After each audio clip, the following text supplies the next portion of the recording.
नमस्कार मित्रों, आप देख रहे हैं पांचाल न्यूज।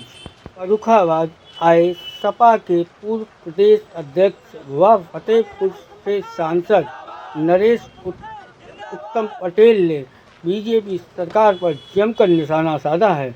उन्होंने कहा कि भारतीय जनता पार्टी बेईमानी से चुनाव जीतती है, चुनाव आयोग बेईमानी करता है।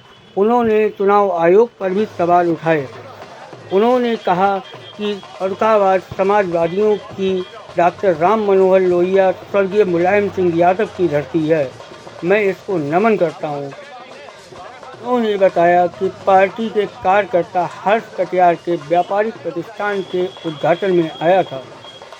चुनाव प्रणाली पर सवाल उठाते हुए उन्होंने कहा कि फर्रुखाबाद लोगों ने बताया कि फर्रुखाबाद से नवल किशोर साहब के चुनाव जीते थे, लेकिन प्रशासन ने उनको सर्टिफिकेट नहीं दिया।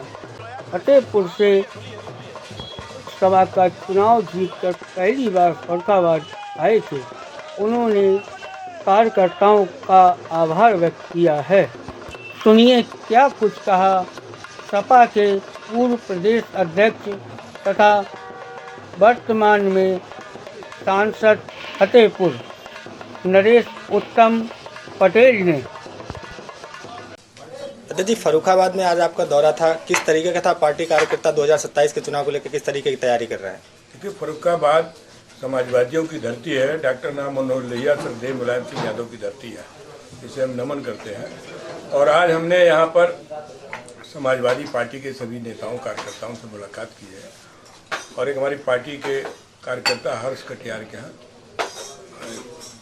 प्रतिष्ठान था, व्यापारिक प्रतिष्ठान, उसमें आमंत्रित किया गया था। उस पर आए, इसी बहाने हम अपने पार्टी के नेताओं कार्यकर्ताओं से भेंट किया। और लोकसभा का चुनाव जीतने के बाद मैं पहली बार फर्रुखाबाद आया। फतेहपुर से मैं लोकसभा का सांसद चुना गया। इन तमाम नेताओं कार्यकर्ताओं की दुआएं और सहयोग मेरे साथ रहा जब मैं फतेहपुर से लोकसभा का सांसद चुना गया। मैंने अपने कार्यकर्ताओं से भेंट की और लोगों ने यहाँ बताया कि फर्रुखाबाद में भी लोकसभा का उम्मीदवार डॉक्टर नवल साहब के चुनाव जीत गए थे, लेकिन प्रशासन ने जबरदस्ती आपको चुनाव सर्टिफिकेट नहीं दिया। इस बात को पूरे प्रदेश के लोग, देश के लोग जानते हैं कि चुनाव में जो पारदर्शिता होनी चाहिए वो भारतीय जनता पार्टी के ज़माने में पारदर्शिता नहीं है। आज चुनाव प्रणाली पर भी तमाम तरीके के सवाल उठ रहे हैं।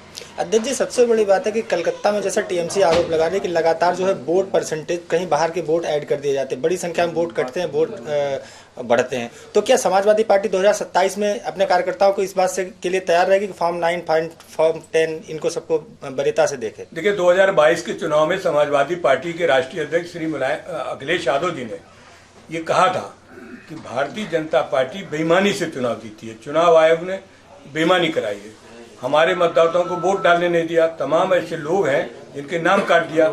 जब चुनाव आयोग ने इस बात का नोटिस दिया समाजवादी पार्टी को, समाजवादी पार्टी ने साक्ष्य के रूप में कई हजार मतदाताओं के नाम दिए, लेकिन चुनाव आयोग उसमें चुप हो गया। तो ये काम तो पूरा प्रदेश में, पूरे देश में भारतीय जनता पार्टी का है कि लोगों को मतदान से वंचित करना, मतदाता सूची से हटाना, फिर जबरदस्ती करके वोट न डालने देना। इससे चुनाव प्रणाली में बहुत नुकसान हो रहा है।